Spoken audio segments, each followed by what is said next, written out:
everybody, and welcome to Poker with G-Pod, and what a show we have for you today. Please like and subscribe to the page. Joining me now is Rosie from Next Gen Poker. Rosie, thank you so much for coming on the show today. I am psyched to have you on the show today. I am so happy to be here, Jamie. Thank you for having us on. You've been with us since day one, and we are more than happy to come out and support this awesome podcast. Well, I remember the first show you guys had, and I wondered who are your comrades? You say who are your buddies that are also on the show with you? So I am one of three Next Gen Poker members. The other two are my buddy Frankie and my buddy Jack. Sometimes we call him Jello, and we all go to the same school in SMU in Dallas. You have Jack, Jello, and Jack and Frankie. Jack sometimes goes by Jello. Yeah, Jack, Frankie, and you, Rosie, and yeah. You guys are doing such a great job. How did you three guys meet? We met rushing the same fraternity in college. So we're actually from three completely different cities. I'm from San Diego. Jack is from Chicago. Frankie's from Kansas City. We all are at Southern Methodist University in Dallas, and we all picked the same fraternity to rush. So yeah, and that's how we met. You know, I love La Jolla in San Diego. Yes, La Jolla it's a tough place to beat. I live a little bit north of La Jolla, but it's beautiful down there. I had to go there in 2008. I had to go there for surgery. They flew me from Boston to San Diego for surgery in La Jolla, and I was there for a month. I loved it. Oh, really? Yeah, my dad's a surgeon. I wonder. Really? Yeah, he's an orthopedic surgeon. I think it was Thornton Hospital. I'm not sure of the hospital, but yeah. Wow, that's wild. Yeah, no, small world. It is a small world. So you guys met in your fraternity. Yeah. And so what gave you guys the idea of? Did you start just playing poker on the side, and you started seeing the vlogs? And, hey, we can do this. Yeah, that's pretty much what happened. You know, it started just playing poker in the fraternity pool table. You know, after we'd go out and party, we'd come back and play till 6 a.m. And what ended up happening was Frankie, Jack, and I were the first three to sit down at the poker table, and we were the last three to leave every time. We were the most into it by any. So you're degenerates. You guys are degenerates. We were the degenerates. We were the fraternity degenerates. That's the best way to put it. So we started a group chat. The group chat was called Poker Theory, where we would talk about our advanced poker theory, which was not very advanced looking back on it. And then quarantine hit. We all got sent home. The fraternity games ended, and all our poker fix had to come from online content. And we saw that there wasn't much being put out during the pandemic because all the rooms were closed. Right. We knew, being in Dallas and being close to Oklahoma, some places that stayed open during the pandemic, we knew that we could come back and make content when no one else could. So we kind of pounced on that opportunity, and that's how it started. Who did you guys start watching first? There's so many great vloggers out there, as you know, and they all have different personalities and different ways they do their show and do their bit. Who did you guys start following first? Brad Owen. Everybody follows Brad. I know. I feel like I don't have a special answer to give you. It was Brad Owen, and he's so likable, so fun to watch, and that was our first start. What I like about him too is he's very responsive. As you know, I can be a pal. I'll send like emails to you guys or whatever. Oh yeah, you will. To Brad, and he answers. Yeah, Brad's awesome. We've contacted with him as well. Yeah, no, great guy. He's very, very nice. So then you started. So when did you do your first vlog, and how did that come about? Our first vlog, I believe, was in August of last year. So we're approaching on the 1 year mark for Next Gen Poker, and it was up in Choctaw, up in Oklahoma. We just drove up there, and we whipped out our iPhone cameras, placed them on the felt, and the rest is history, I guess. And how many viewers did you get in your first vlog, like right away? I could even pull up the statistics. I think our first vlog probably did a couple hundred views in the first week. And that was mainly just, we sent it everywhere to all of our fraternity brothers, friends from home, family. The 200 people that watched were basically forced to watch by us. That's how it started. That's the same thing I've done with my first podcast. Yeah, send it to everyone. It's to all my friends, coworkers, former coworkers, family. Exactly. You guys, so that's so in your first vlog, how did you guys do playing? Oh God. In our first probably 50 vlogs, not very well. I mean, and that's kind of our shtick, Jamie. We're new to the game of poker. You know, this is a journey, not just in us learning how to become vloggers. It's learning how to play profitable poker. And if you go back and watch those first videos, we make some very questionable decisions, I will say, to say the least. Well, I have to say, I have seen quite an improvement with all three of you guys from playing the game of poker. I'm a recreational player as well. I'm in the same boat as you guys. I'm not above you. I might even be a little bit below you guys. I don't have as much time as you do play poker, but I first time I started watching you guys, I was like, oh, why why did Frankie make that move? Or why did Oh, yeah. Rosie do that? Or why Oh, did yeah. Hello do that? Jack do that? Why? No, you can't make that. Your odds of winning is 12%. You're only getting 4-1, so it's only you're not getting the right odds. Yep. And then it's gotten better and better. You guys are pretty good players right now. Yeah, I mean, we're all winning players. We've all made money playing poker. I know that might come as a shock to people that are watching. All of us are in the black, so to speak. And Do you guys keep track of like a weekly record, a monthly, and a yearly record as you do? I don't want to know numbers, but do you guys keep track of that? Yeah, I keep track. I've logged every single poker session I've played, whether it be in the fraternity house, in a casino, everywhere. Everything is logged session by session. You do it in your computer. Yeah, I got an Excel spreadsheet. Yeah, you see, there you go.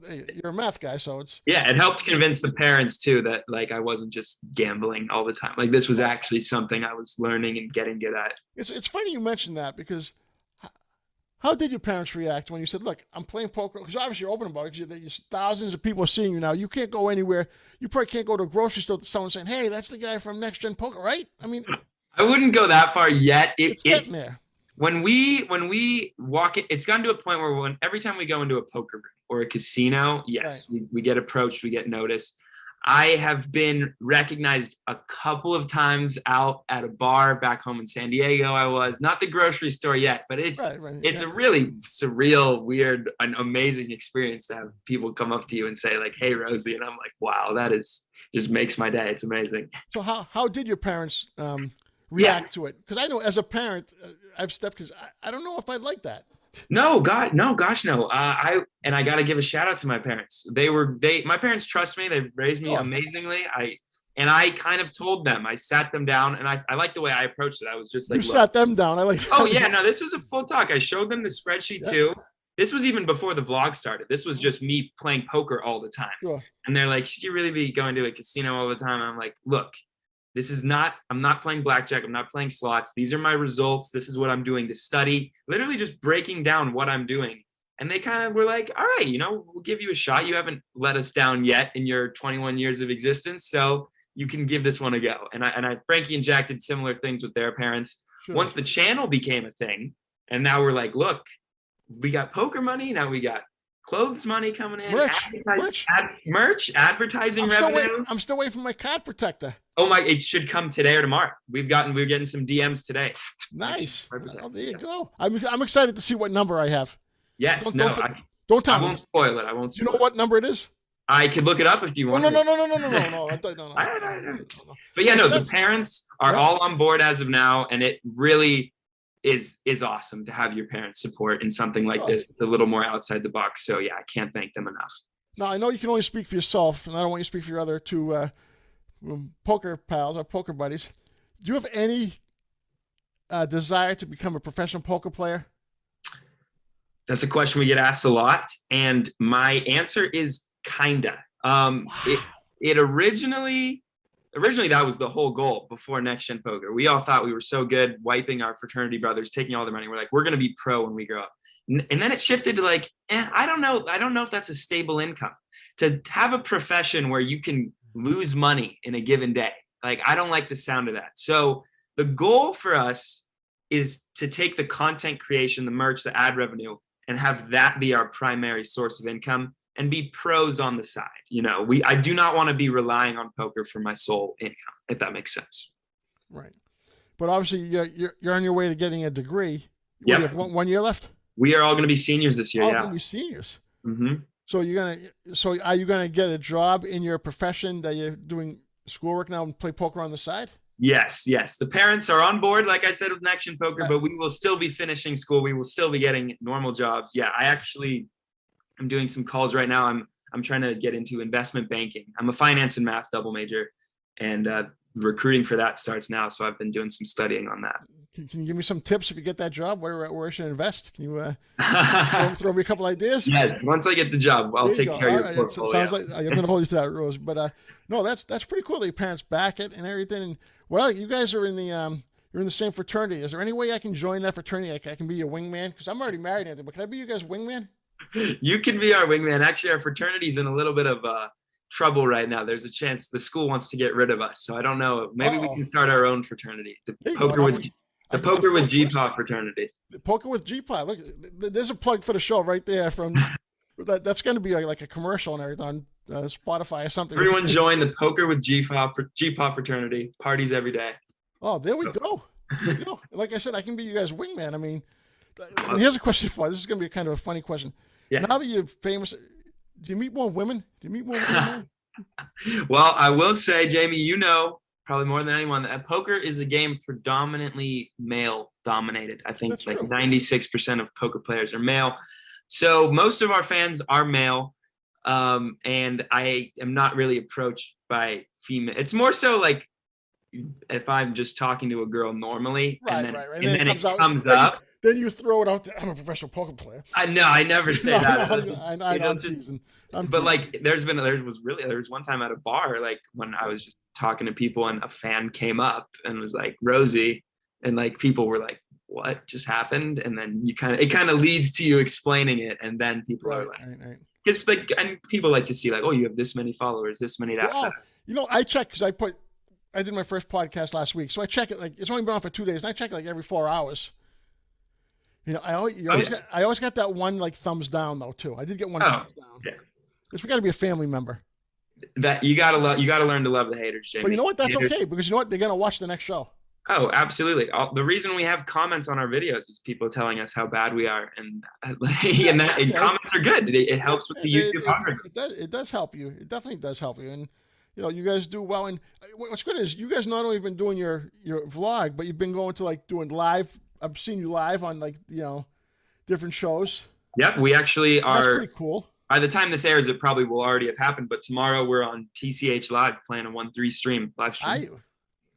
What I like is when you guys, I don't know which one of it you was, but you played live on one of the streams, and somebody announcers were giving you guys a hard time. And you guys weren't taking it. And like, no, this is the right move. Yeah, it was. That was a lodge. Was it the lodge?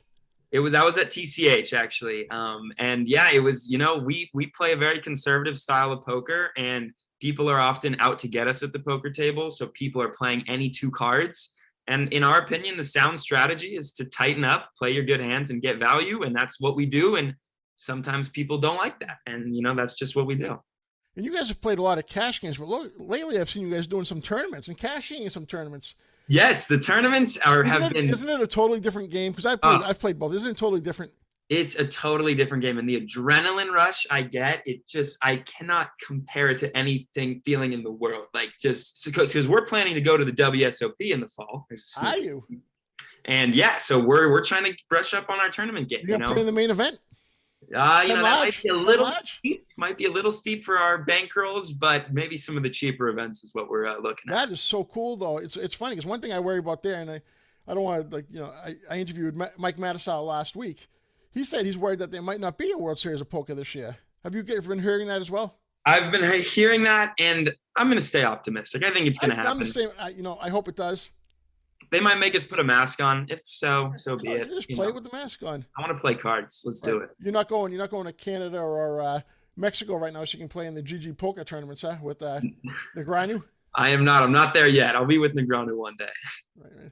So how cool was you guys' trip when you guys went to Florida? That seemed like it was a pretty good. Oh my God, it was amazing. And like we want to do that more often. Like, and it's just so fun to like have 2 best friends that like want to do the same thing as me and like plan a poker trip and like go party together. Like the Miami trip was phenomenal. We paid for the trip. I don't if you haven't seen the video, go watch it. But we ran it up in Florida, and it just was so much fun.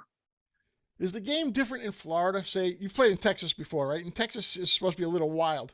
Texas is the craziest poker, and I don't think it's close at all. Like, have you played in Texas, Jamie? No. Okay, you got to come to Texas, so you got to get out here. It is insane. It's almost a different game altogether. I've played in San Diego, Vegas, Texas, and Florida. Texas is in a league of its own. But then I would put Florida next for the craziness. There was some good stuff going on down there. No, what I like, I've yet to play one because they don't allow it. I play in New Hampshire. I'm right on the Massachusetts New Hampshire line. Like I can throw a rock and hit New Hampshire. I live in Massachusetts. Yeah. And there's a poker hall right up the street. Rampage plays quite a bit. Rampage. Yep. Plays, and we can't have bomb pots. I've never played a bomb pot. I'm dying to play like a 2 You'll be dying to play a bomb pot until you lose your entire stack in 5 seconds and have no idea what just happened. And then you're like, okay, let me take a chill pill on the bomb pots. That's what happens to most of us. Now, I've seen you guys play bomb pots with Texas Hold'em, and then there's that other game where you get 4 or 5 cards. Can you explain that game to me a little bit? What's it? I've never seen it before. So Congress is, I'm sure, what you were referring That's to. it, yes. Congress is 5-card Omaha high-low. Are you familiar with Omaha? Yes. Oh, yeah, yes. Yeah. So it's Omaha high-low, but with an extra card. So you play the two of yours. Play your 2 best cards, and then you're also playing your 2 worst cards. And the winner of the high gets half the pot. The winner of the low gets the other half. You can get a straight or a flush, and you're done. Everything is worth nothing until the river. Literally, a straight is worth nothing. 2 pair is not even worth holding. Like it's everything changes in Congress. And then if it's a double bomb pot, the chances of you winning, you might only just win one. You know? Yeah, so a lot what happens is you get quartered. That's what it's called, where you'll win a quarter of the pot. Oh, high low, because that's right, the high low. There's exactly 4 different pots you can win. Exactly. I wouldn't mind playing one of those. I've never played Omaha. I stay away from Omaha. Me too. Jack is our Omaha expert. I stay away. Really? Has he played? He's the most addicted to it because he's probably the most degenerate, but he is the best at it out of the 3. I can see him playing it though. The 3 guys, I can definitely see him. Oh yeah, it's Jack. Yeah, it's Jack all day long. Yeah, he loves it. So what's up next for Next Gen Poker? What's on the agenda? The agenda. So unfortunately, school starts for us in a couple weeks, so that might put a damper on things. But as far as content goes, we are still going to pump it out. We have our Vegas vlog for my 21st birthday. That is coming out soon. We have an LA trip in the works to go to Los Angeles and meet up with some people. Yes, we want to go back to Florida and Vegas for the World Series of Poker. So a lot of traveling in our sites and a lot of fun content on the way for sure. What about doing some of the meet and greet things like some of the vloggers are doing? You guys gonna be doing that anytime soon? Yep. I don't know if we're there yet. Right, as far as following goes. I don't know if we got enough of a core because the Brad Owen people fly all over for those guys. I don't think we're there yet, but obviously down the line, meetup games galore. Let's go all over the place. I think you guys need to come up to Massachusetts and play. Sure. Yeah, we've heard that before. People to the East Coast. We definitely want to. Yeah, come up to the East Coast, play in New Hampshire because there's a couple poker rooms there. Not in Massachusetts. They took them out of the casinos in Mass with the virus, but it's looking like they may be forced to put them back in. Really? But there's still some good halls to play at, and in New Hampshire that are pretty close. You guys should go to a Red Sox game or a Bruins game, whatever's playing. For you, a Celtics game. Oh, I'd love to watch the Celtics. At Boston Garden. In the Garden. Oh my God! Have you ever been there? No. It's the dream, though. I mean. You guys come up. I'll get you the tickets. You're the man, Jamie. I could definitely get. Yeah, that'll be great. But I'm looking forward to that. And what else? Is there any other things coming for you guys? Just staying mobile, doing different things. I mean, that's the thing with the channel is we always want to keep it fresh for everyone watching. So whether it be traveling or playing new games, new stakes, throwing in a tournament here or there, we're gonna just keep throwing a lot of new stuff at everyone and see how you guys like it. Awesome. I really appreciate you coming on the show today. And I tell Frank and Joe that I said hello. Absolutely. And thank you for having me on, Jamie. I want to have those guys on sometime soon as well. Yes. We'll get a part 2. I know they're jumping it. Now we can do this a 3-parter. Okay. A little mini series. You can do one with them, one with Jack, then one with Frankie, and then one with all 3 of us. But if I can get out west to play poker with you guys, that'll be a blast. If you guys come up here. Absolutely. If you're ever in Texas, Jamie, we'll take care of you. It'll be a fun time. Yeah, definitely will. Well, thank you so much, Rosie, for coming on the show. I greatly appreciate it. Of course. Everyone like and subscribe. This stuff is awesome. Jamie's the man. Thank you. Thank you so much. That's Rosie from Next Gen Poker's coming on the show, and I want everyone to make sure you like and subscribe the show. We'll be coming up next. Look at the merch, okay? Go to Next Gen. Oh, where can they find your merch? What's nextgenpokershop.com. We'll have a new batch of these on there soon. Show it some love. Go to nextgenpoker.com and get the merch. Absolutely. I get the merch. I get the sweatshirt. I get the card protector coming. I love it. Jamie, you're the man. Yeah. Well, thanks so much. Sorry.